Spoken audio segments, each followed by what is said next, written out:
Hello students, कैसे हैं आप सब लोग। उम्मीद करती हूँ सब अच्छे होंगे और स्वस्थ होंगे। मैं Meena Rana ICT virtual class में आपका स्वागत करती हूँ। स्टूडेंट्स, हम पढ़ रहे हैं क्लास 12 की मैथ्स में चैप्टर नंबर 4 डिटर्मिनेंट्स के माइनर और को फैक्टर निकालना आप सीख रहे थे। 2x2 ऑर्डर की जो मैट्रिक्स या डिटर्मिनेंट्स आपकी है उसके माइनर और को फैक्टर निकालना हमने सीख लिया था। प्रीवियस लेक्चर में हमने एक क्वेश्चन यहाँ पर 3x3 ऑर्डर की, यानी कि जिस डिटर्मिनेंट्स के 3 रो और 3 कॉलम है उसके माइनर और को फैक्टर कैसे निकालते हैं ये हम आपको बता रहे थे। तो यहाँ पर जैसा कि मैंने आपको बताया था कि आपको ये माइनर और को फैक्टर निकालने हैं। उम्मीद करती हूँ बच्चों ने प्रैक्टिस किया होगा। तो आपका सेकंड यहाँ पर लेक्चर लग रहा है, तो इसी को हम कंप्लीट कर लेते हैं क्वेश्चन को। तो चलिए, जिन बच्चों ने कोशिश करी है, इसको किया है, बहुत अच्छी बात है। और जिन्होंने नहीं किया है वो मेरे साथ अब इसे सॉल्व कीजिएगा आगे। तो ये हमने आपको दिया था, ठीक है। चलिए, अब हमने निकाला था M13, यानी कि इस एलिमेंट का माइनर और कोफैक्टर। अब आप निकालेंगे M21। M21 का मतलब क्या है, आप इस सेकंड रो और फर्स्ट कॉलम को क्या कर देंगे, इस second row and first column. अब आपके पास क्या बच गया, -3, 5 और यहाँ नीचे आपके पास फिर से है 5 और 7, ठीक है।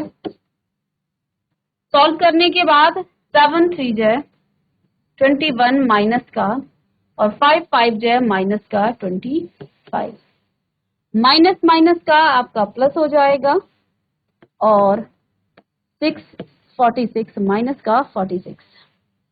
इसके को फैक्टर को हम निकालेंगे। इसके को फैक्टर A21 आपके पास आएगा -1 2 + 1, यानी नेगेटिव साइन देगा और माइनस का 46 है। एक माइनस साइन यहाँ से एक यहाँ है, तो अब आपके पास क्या आ जाएगा, 46 आ। चलिए इसे भी लिखें, सॉरी 1 2 था ये, ठीक है।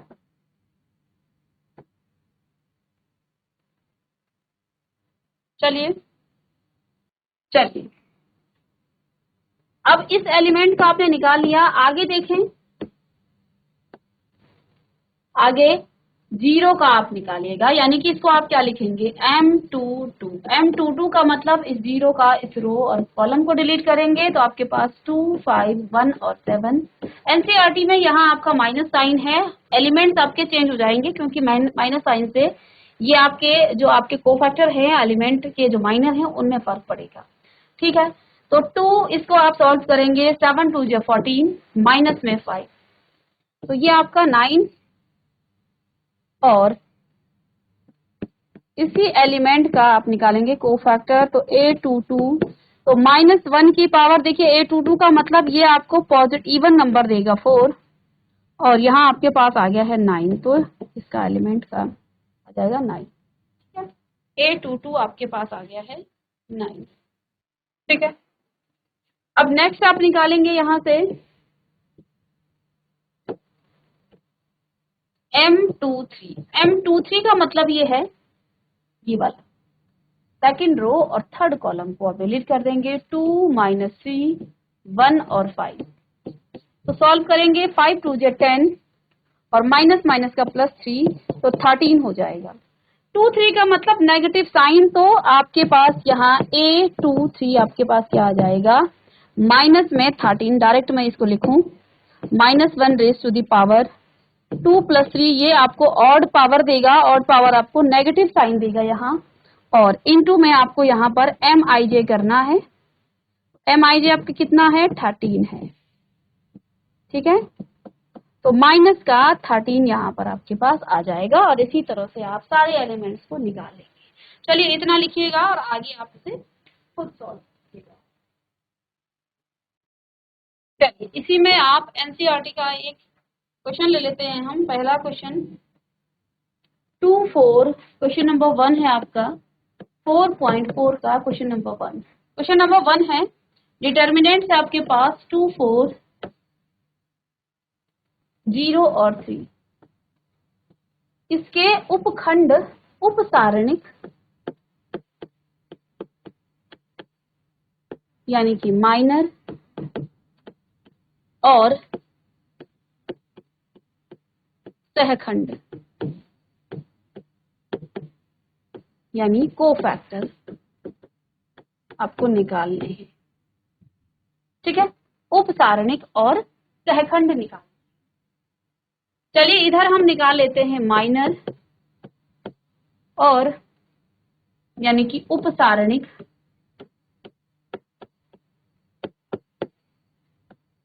और यहां पर आपका कोफैक्टर यानी कि आपका सहखंड हम निकाल लेंगे। माइनर यानी उपसारणिक और सहखंड निकाल लेंगे। आपके पास डिटर्मिनेंट्स गिवन है 2, 4, 0 और 3। माइनर आपको निकालना है पहले।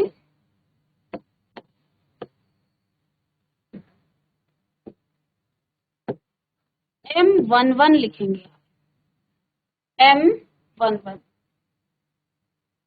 M11 का मतलब ये है माइनर ऑफ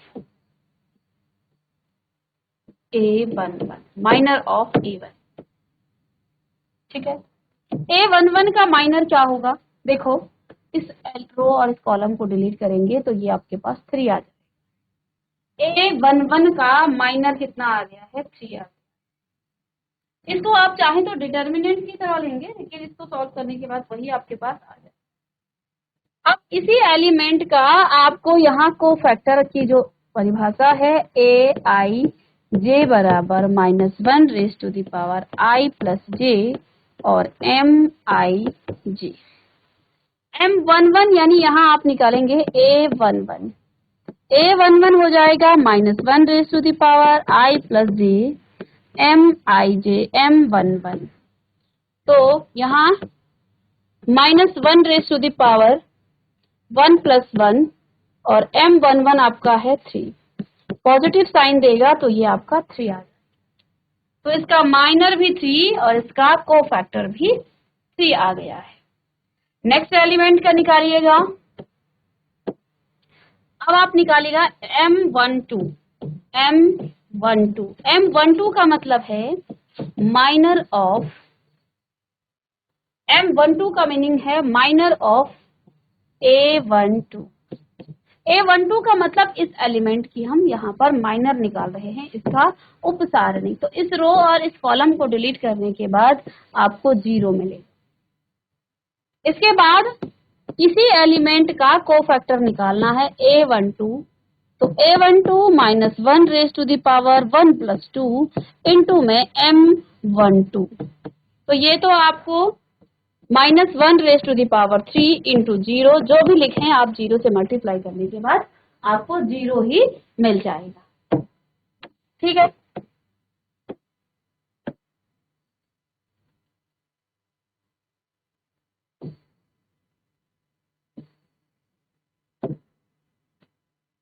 नेक्स्ट एलिमेंट आपका M21। M21 का मतलब हो जाएगा माइनर ऑफ A21। A21 यहाँ है। इस रो इस कॉलम को इसको डिलीट करने के बाद जो एलिमेंट आपका बच जाता है वो आपका हो जाता है 4। डिटर्मिनेंट्स में लिखेंगे लेकिन सॉल्व करने के बाद 4 ही आपको मिलेगा। A21 -1 raise to the power 2 plus 1 और M21। M21 आपका 4 आया। यहाँ पावर माइनस में आएगी और यहाँ पर 4 इस तरह से लिख सकते हैं, -1 रेज टू द पावर 4 3 और इनटू में आपका आ जाएगा 4। तो मल्टीप्लाई करने के बाद -4। ठीक है,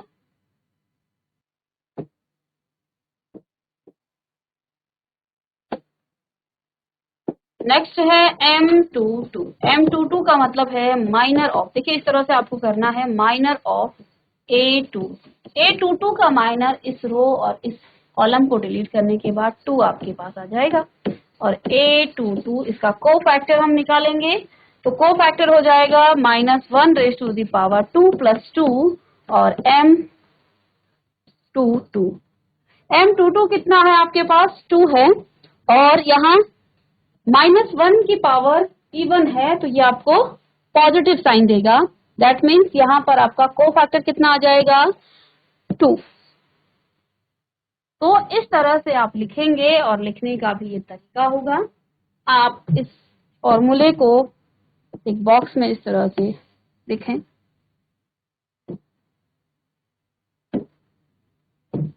चलिए इस क्वेश्चन को लिख लीजिएगा। इसमें एक बहुत ही इंपॉर्टेंट यहाँ पर प्रमेय है। प्रमेय क्या है? नोट करके लिखेंगे आप।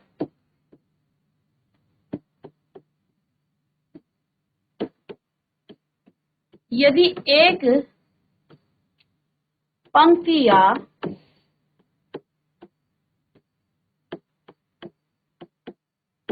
स्तंभ के अवयवों को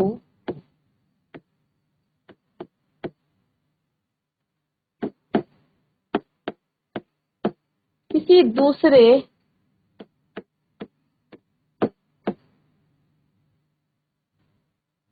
रो या कॉलम लिख दें सीधे, पंक्ति या स्तंभ के सहखंड या फिर कोफैक्टर आप लिख सकते हैं। कोफैक्टर से गुणा करके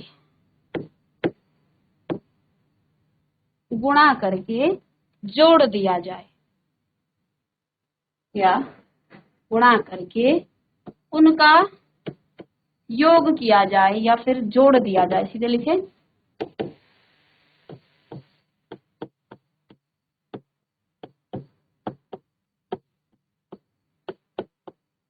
तो योग आपका क्या हो जाता है? शून्य हो जाता है। शून्य हो जाता। चलिए, कहने का मतलब ये है A11 को हम गुणा करेंगे दूसरे स्तंभ के, उसी के कॉलम की हम बात करें A21 के कोफैक्टर से, प्लस में A12 A22 plus A13 A31 या 23 लिखेंगे यहाँ। A23 सेकंड तो आपकी 2 वाली होगी, 23 ये किसके इक्वल हो जाता है? 0 के इक्वल हो जाता है।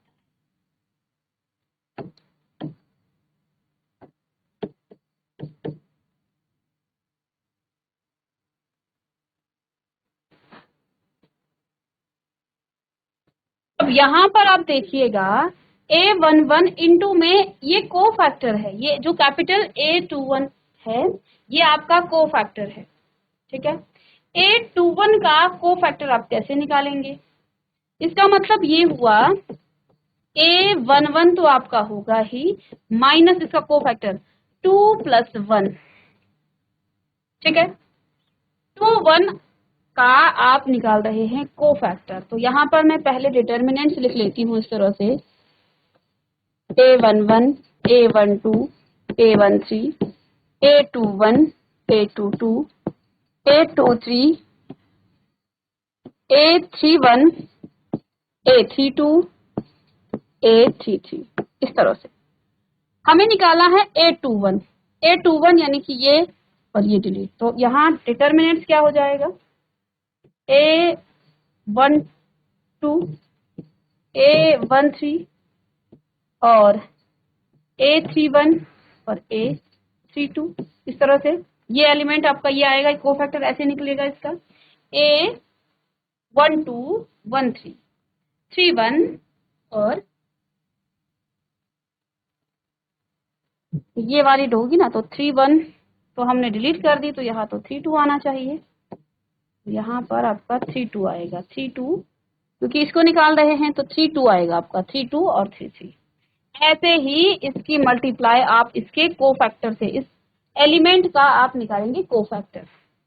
तो जब आप A12 लिखेंगे, A22 -1 raise to the power 2 + 2, determinants क्या हो जाएगा, 2 2 का मतलब इस रो और इस कॉलम को डिलीट करना है, और A11 A13 A31 और A33 इस तरह से, ठीक है। इसके बाद आपके पास है A13 और A23 आप निकाल रहे हैं, आप क्या निकाल रहे हैं, A23 23 यानी कि 23 ये है, कहाँ ये, तो इस रो और इस कॉलम को आपने डिलीट करना है, और यहाँ पर आपके पास -1 रेज़ टू द पावर,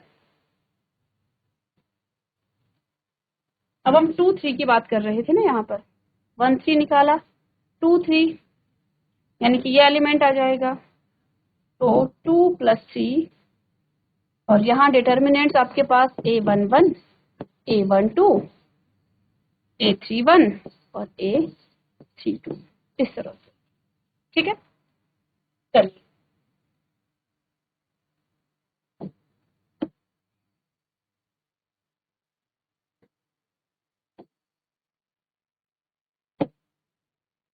ये अलग है, इसे आप, ये रफ के लिए लिखा है मैंने ताकि हम यहाँ डिटर्मिनेंट्स को निकाल लें।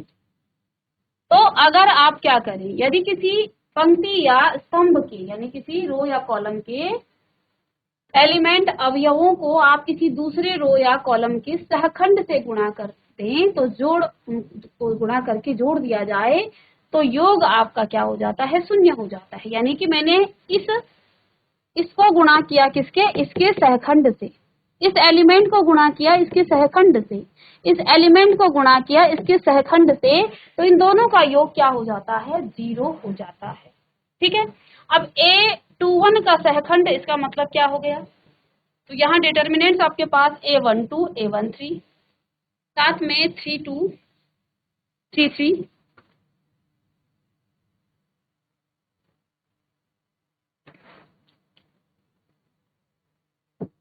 1 3 हमने निकाला था जब, तो हमने बात किसकी की थी, A21 की बात की, ठीक है। 2 1, तो ये कटेगा, तो यहाँ तो आपका A33 आएगा, ठीक है। A22 की बात करेंगे तो ये आपका कटेगा, ये कटेगा, A11 A13 A1 और 3 3, ठीक है। फिर इसके बाद A13 को आपने मल्टीप्लाई किया इसके सहखंड से, 2 2 3 के, 2 3 यानी कि आपके पास सेकंड रो और थर्ड कॉलम आपका क्या हो जाएगा, डिलीट हो जाएगी, A11 A12 A13 और A32, तो इस तरह से आप लिख पाएंगे इसे, तो लिख लीजिएगा इसे।